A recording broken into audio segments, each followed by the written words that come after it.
জান্নাতি পোশাক কে সর্বপ্রথম পাবে, কে পরবে? নবী বলেন, আয়েশা রে, জান্নাতি পোশাক সর্বপ্রথম আমি রাসূলুল্লাহ পাবো, কিন্তু আমি নবী সর্বপ্রথম পরব না।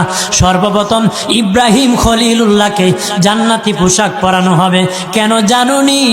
ইব্রাহিম নবীকে নমরুদের আগুনে যখন ফেলে দেওয়া হয়েছিল, দুনিয়ার সব ছেড়ে দিয়েছিল, বাড়ি ছেড়ে দিয়েছিল, সম্পদ ছেড়ে দিয়েছিল, মা বাবা ছেড়ে দিয়েছিল, এমনকি গায়ের জামা যখন খুলে নেয়, ইব্রাহিম কয়েক কাপড় ছেড়ে দিতে পারি, আমার আসমানের মালিককে ছেড়ে দিতে পারি না। ওই দিন আল্লাহ ইব্রাহিমের সাথে অঙ্গীকার করেছিল, ইব্রাহিম আজকে তোমাকে সকলের সামনে উলঙ্গ করে লজ্জায় ফেলে দিয়েছি ইব্রাহিম, তারপরে তুমি আমাকে ছাড়ো নাই। আমি কিয়ামতের দিন সকলের সামনে মুসলমান, বেঈমান, কাফের, নাস্তিক যারা তোমাকে উলঙ্গ করেছিল, তাদের সামনে আমি আল্লাহ আনুষ্ঠানিকভাবে তোমাকে কাপড় পরায়া দিব।